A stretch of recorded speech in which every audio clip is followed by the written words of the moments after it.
program studi ilmu keperawatan Fakultas Ilmu Kesehatan Universitas Abu Tama dengan NIDN 1317028301 dan NUPTK 754-976-166-223-0172. Video ini saya buat sebagai pernyataan diri dosen dalam unjuk kerja Tridharma Perguruan Tinggi atau PDD UKPPT bidang pengajaran untuk sertifikasi dosen tahun 2025. Video ini terdiri dari 2 tahap, yaitu deskripsi singkat dari mata kuliah dan rekaman proses pembelajaran secara tatap muka. Mata kuliah yang akan saya ambil sebagai contoh dalam video pembelajaran ini adalah mata kuliah yang saya ampu di program studi, yaitu mata kuliah keperawatan, kesehatan jiwa, dan psikososial. Mata kuliah ini merupakan salah satu mata kuliah wajib yang terdiri atas 3 SKS, yaitu 2 SKS teori dan 1 SKS praktik yang berada pada semester 4 dengan kode mata kuliah NURS 120. Total pertemuan dalam perkuliahan adalah 16 kali pertemuan. Fokus mata ajar ini adalah mata kuliah yang mempelajari tentang konsep-konsep dan prinsip-prinsip serta tren isu keperawatan dan kesehatan jiwa. Dalam mata kuliah ini juga dibahas tentang klien sebagai sistem yang adaptif dalam rentang respon sehat jiwa sampai dengan masalah gangguan jiwa, psikodinamika, terjadinya masalah kesehatan atau keperawatan jiwa yang umum di Indonesia. Upaya keperawatan dalam pencegahan primer, sekunder, dan tertier terhadap klien dengan masalah psikososial dan spiritual merupakan fokus dalam mata kuliah ini, termasuk hubungan terapeutik secara individu dan dalam konteks keluarga.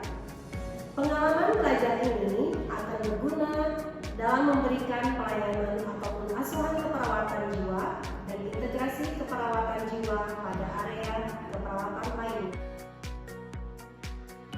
Capaian pembelajaran prodi yang dibebankan pada mata kuliah ini adalah aspek pengetahuan, sikap, keterampilan umum, dan keterampilan khusus. Capaian pembelajaran mata kuliah yang pertama, mampu memahami dan menjelaskan sejarah keperawatan jiwa, tren dan isu dalam keperawatan jiwa secara global, tren pelayanan mental psikiatri di era globalisasi. Yang kedua, mampu memahami dan menjelaskan proses terjadinya gangguan jiwa dalam perspektif keperawatan jiwa. Yang ketiga, mampu memahami dan menjelaskan proses keperawatan jiwa sosiokultural dalam konteks asuhan keperawatan jiwa. Yang keempat, mampu memahami dan menjelaskan konseptual model dalam keperawatan jiwa, prevensi primer, sekunder, dan tertier, dan prinsip-prinsip legal etis dalam konteks asuhan keperawatan jiwa. Yang kelima, mampu memahami dan menjelaskan peran perawat jiwa, pelayanan, dan kolaborasi interdisiplin dalam kesehatan dan keperawatan jiwa. Yang keenam, mampu menerapkan asuhan keperawatan gangguan konsep diri, kecemasan, kehilangan, berduka, ketidakberdayaan, keputusasaan, dan distres spiritual. Yang ketujuh, mampu menerapkan asuhan keperawatan jiwa pada ibu hamil, bayi, toddler, prasekolah, usia sekolah, remaja, dewasa, dan lansia. Proses perkuliahan dilakukan secara tatap muka atau secara luring dengan metode pengajaran yang dilakukan secara tutorial, kuliah bakar, dan praktikum. Pendekatan yang dilakukan pada perkuliahan ini adalah secara delivery, interaction, dan assessment. Evaluasi hasil pembelajaran saya ambil dengan 3 aspek. Yang pertama adalah aspek afektif, yaitu untuk kehadiran dan etika sebesar 10%. Untuk aspek psikomotorik, saya ambil dari tugas yaitu 15% dan seminar kasus 15%, dan aspek kognitif yang diambil dari UTS 5% dan UAS yaitu 35%. Sumber referensi yang digunakan ada dua, yaitu referensi utama yang diambil dari buku, chapter, dan e-book, dan referensi penunjang yaitu jurnal-jurnal penelitian dari saya sendiri dan juga tim dosen di mata kuliah keperawatan kesehatan jiwa dan psikososial. Berikut akan kita lihat bersama video pembelajaran dari mata kuliah keperawatan kesehatan jiwa dan psikososial.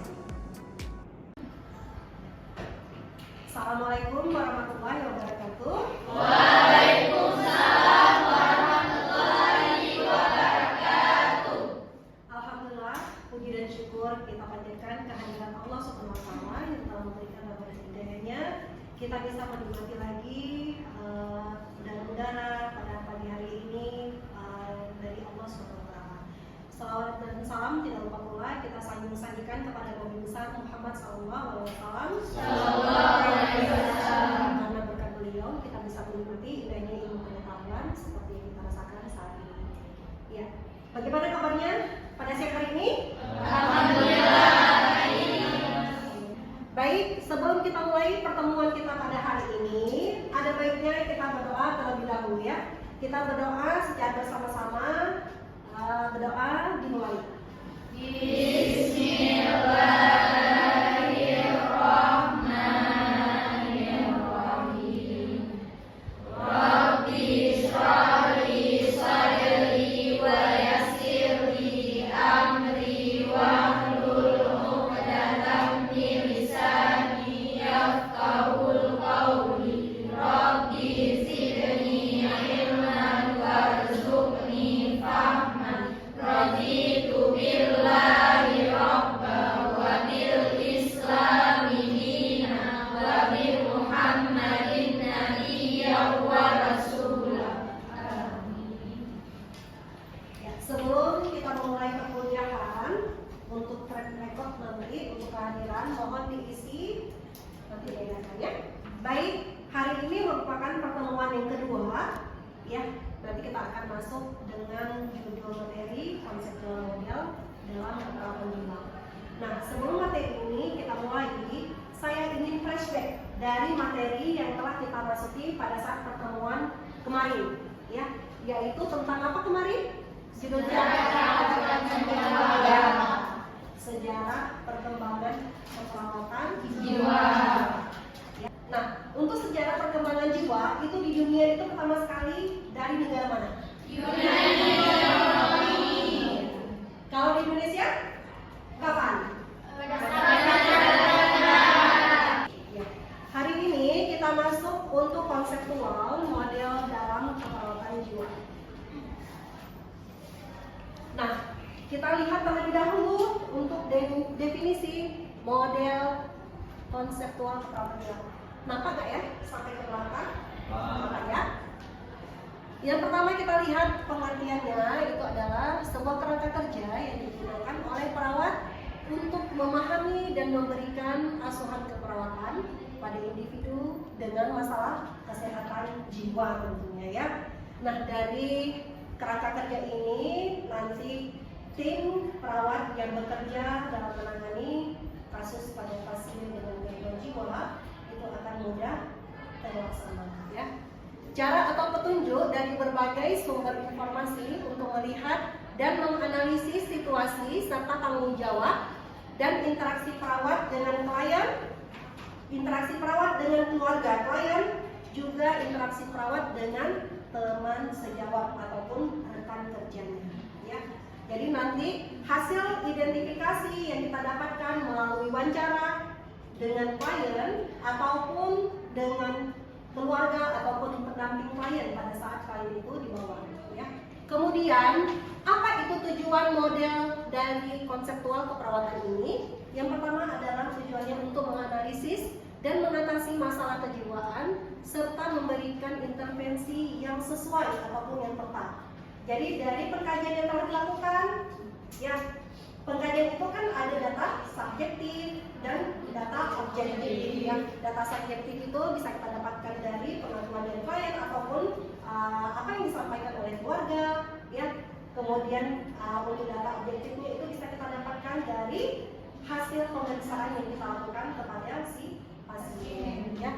Kemudian perawat dalam mengidentifikasi petunjuk bagi perawat untuk mendapatkan informasi agar bisa peka terhadap yang terjadi di pasien, sehingga nantinya perawat tahu apa yang harus dilakukan, apa yang intervensi bisa diberikan kepada pasien. Klasifikasi model konseptual keperawatan jiwa, ya, yang tadi adalah psikoanalitikal ataupun psikoanalisa.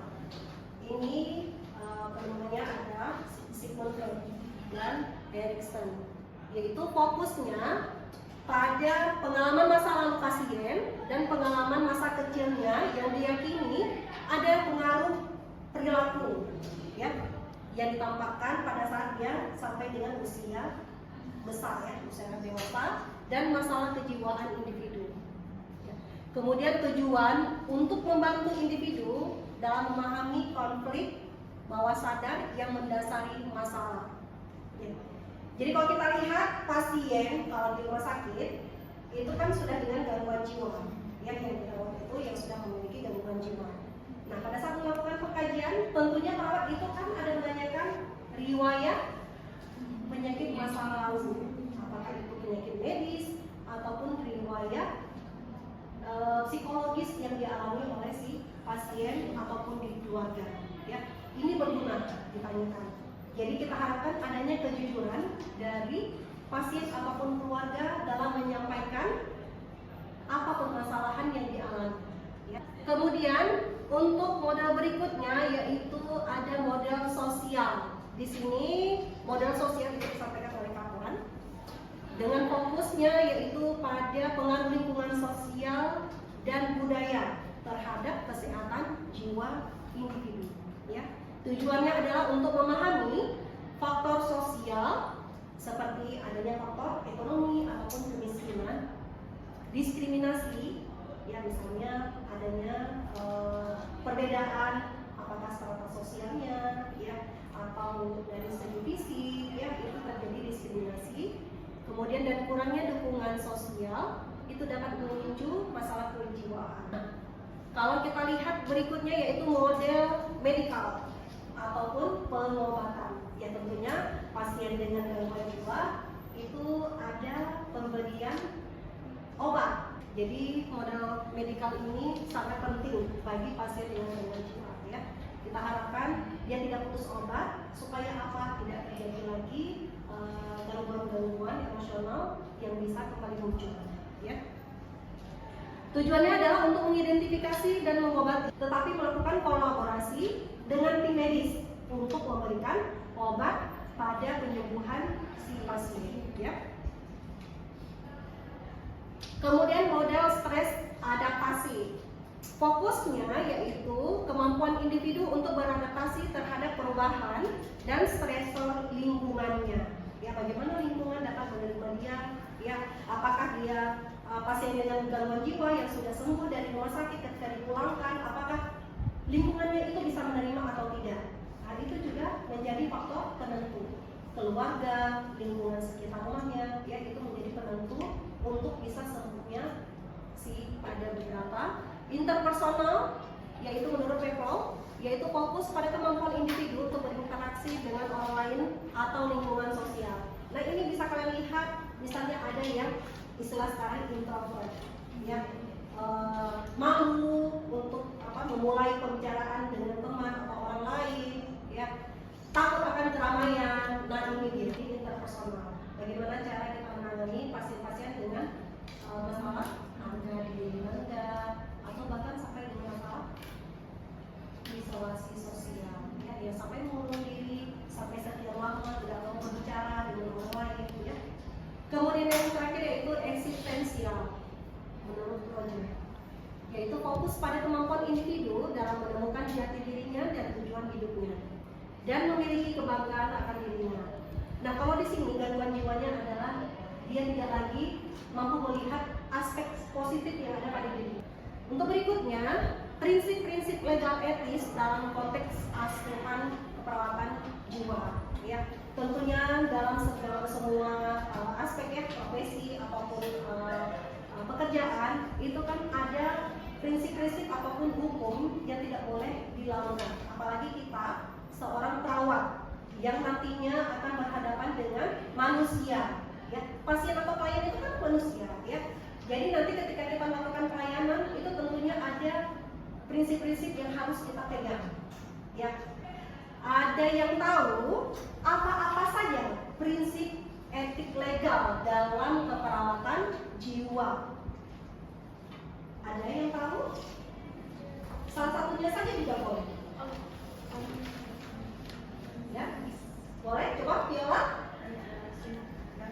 Justice. Justice, iya.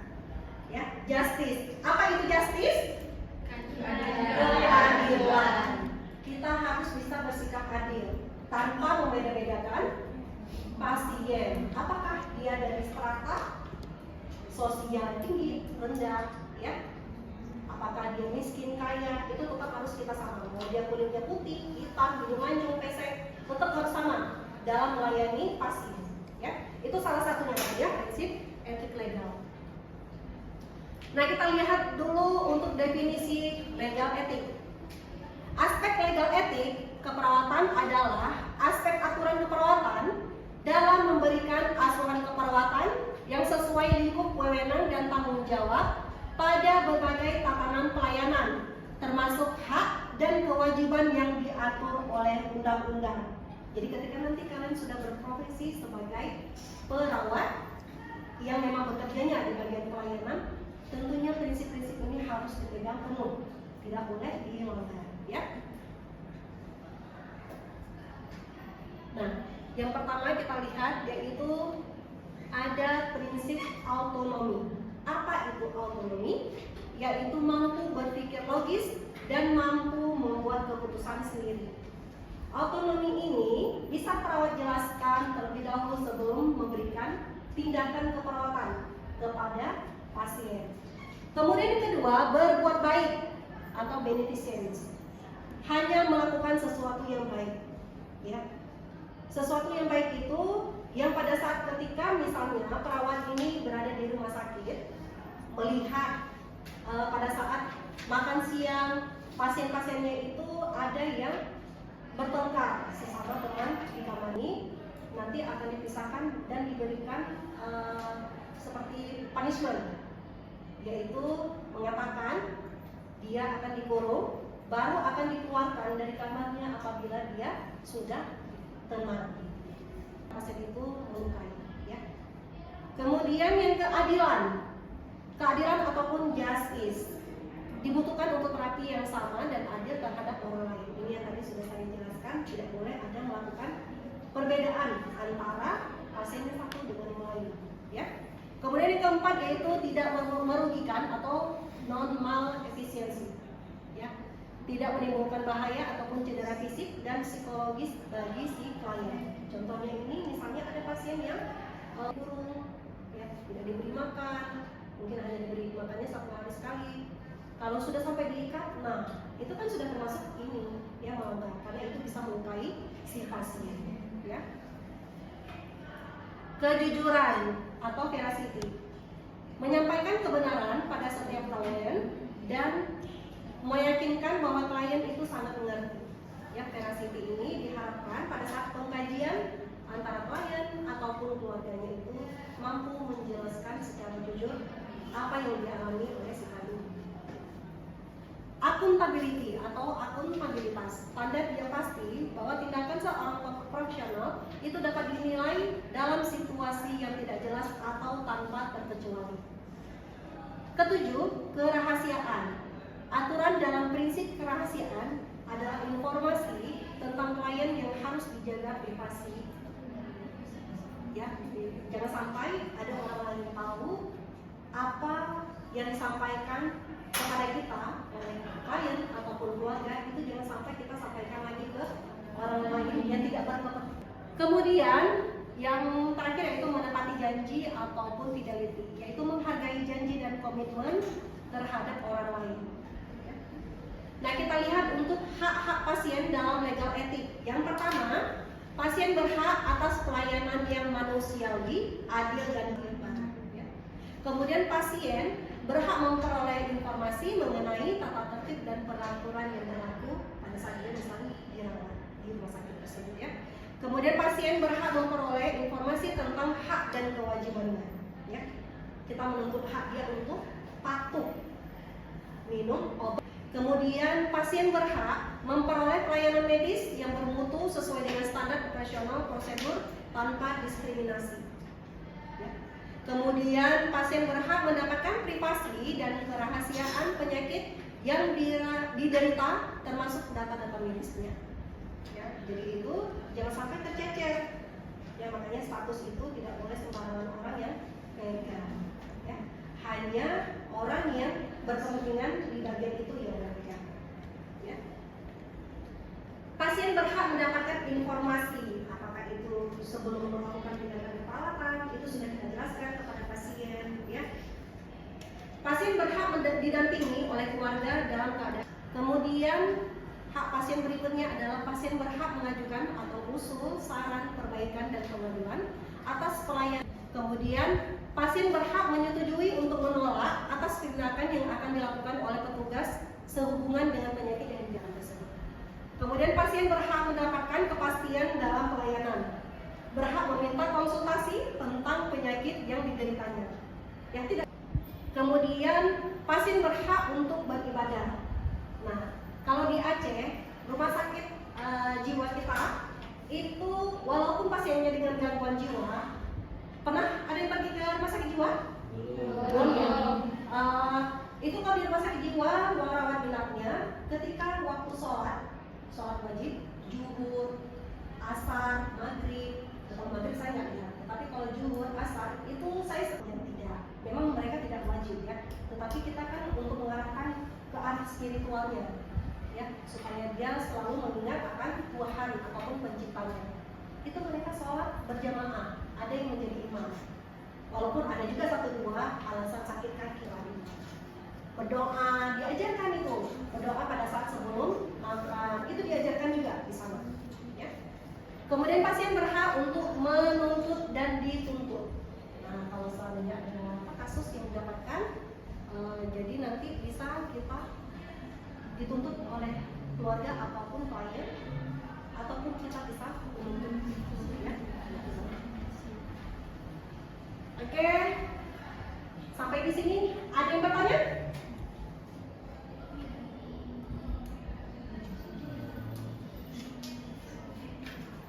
Seperti biasa, sebelum pertemuan kita akhiri, oke, ini ada contoh kasus untuk materi kita hari ini. Ya, ada dua. Saya bacakan aja atau terbaca? Saya baca aja ya. Untuk contoh yang pertama, laki-laki usia 28 tahun dirawat di rumah sakit jiwa karena mengamuk dan memukul orang tuanya. Pada saat perawat melakukan pengkajian, pasien tampak sedang bersantai dengan temannya di ruangan. Tidak lama kemudian, pasien terlibat adu mulut dengan pasien lainnya karena diganggu. Perawat berusaha memisahkan kedua pasien tersebut dan mengatakan akan memasukkannya kembali ke dalam kamar. Nah, ini berkaitan dengan materi prinsip etik legal. Ini apa prinsip etik yang diterapkan oleh perawat? Ada yang tahu? Ya, Aziz. Prinsipnya beneficence. Ya. Boleh diberikan alasan, Aziz, kenapa untuk kasus ini prinsipnya itu yang dilakukan oleh perawat adalah beneficence?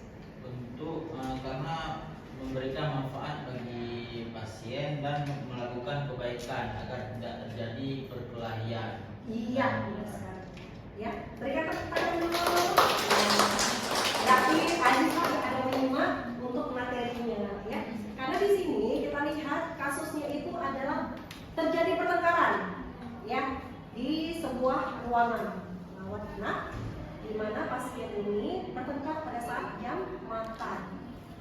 Yang oleh perawat untuk menghindari terjadinya perkelahian itu, maka ada dibawa pasiennya itu ke dalam kamar dan mengatakan kepada pasien tersebut dia sudah tenang, ya, dan bisa lanjut lagi untuk makan. Punishment itu perlu diberikan agar pasien nantinya tidak akan berulang kembali untuk melakukan hal yang sama, ya. Contoh yang kedua, perawat melakukan kunjungan pada klien laki-laki usia 30 tahun dengan kondisinya gigi palsu. Hasil pengkajian, keluarga mengatakan klien itu dipasung karena selama ini mengganggu warga lingkungan tempat tinggalnya. Perawat kemudian memberikan penjelasan dan arahan pada keluarga untuk segera membawa anggota keluarganya tersebut untuk berobat ke rumah sakit. Namun keluarga menolak dengan alasan pasien tidak akan sembuh lagi. Apakah prinsip etik yang harus diterapkan perawat pada kasus tersebut? Ya, Suci? Prinsip etiknya autonomi. Prinsip etik dalam kasus yang kedua ini menurut Suci itu adalah autonomi. Benar? Benar. Kenapa? Bisa diberikan alasannya, Suci? Karena kan di sini pertama si perawat sudah mencoba untuk memberikan arahan dan penjelasan kepada keluarga pasien agar membawa si pasien ini ke rumah sakit. Cuman keluarga pasien menolak karena alasannya jadi dibilang si pasien tidak bisa lagi sembuh. Jadi di sini perawat menghargai keputusan dari pihak keluarga. Jadi ini ada terjadi penolakan untuk pemberian tindakan untuk dibawa berobat. Ya, kita sudah menjelaskan, ya, efek ataupun dari segi positif ketika nanti dirawat. Ya, tetapi karena keluarganya menolak, jadi untuk penyembuhan kita dibawa ke rumah sakit itu tidak bisa dilakukan. Ya, karena kita juga tidak bisa memaksa. Ya, tetapi kita sudah menjelaskan apa dampak positif dan negatif apabila pasien tetap dipasung, ya, oleh keluarga.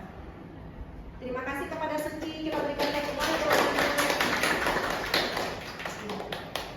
Nah, di akhir seperti biasa kesimpulan dari materi yang sudah kita sampaikan tadi, ada yang masih ingat apa yang dipelajari pada siang hari ini? Tadi ada dua, satu lagi hak pasien, ada konsep model keperawatan jiwa. Ya.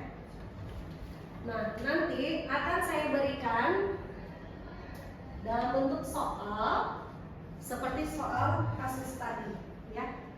Dalam bentuk nanti saya kirimkan dalam bentuk form dan tugas itu akan dikumpulkan pada saat pertemuan berikutnya. Ya, ini dilakukan secara mandiri, artinya tugas individu bukan kelompok. Ya. Oke, ada yang ingin bertanya sebelum kita tutup untuk pertemuan kita hari ini?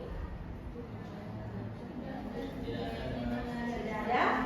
Baik, terima kasih sudah berhadir pada siang hari ini untuk pertemuan kedua dengan saya. Mudah-mudahan apa yang disampaikan pada siang hari ini bermanfaat nantinya, ya, bagi adik semua. Baik, untuk pertemuan hari ini telah kita laksanakan. Kita tutup. Assalamualaikum warahmatullahi wabarakatuh. Waalaikumsalam warahmatullahi wabarakatuh. Demikian video pembelajaran ini saya buat sebagai pernyataan diri dosen dalam unjuk kerja Tridharma Perguruan Tinggi. Semoga dengan adanya video ini dapat menggambarkan gambaran proses pengajaran saya di perguruan tinggi, khususnya di Universitas Abu Tama. Assalamualaikum warahmatullahi wabarakatuh.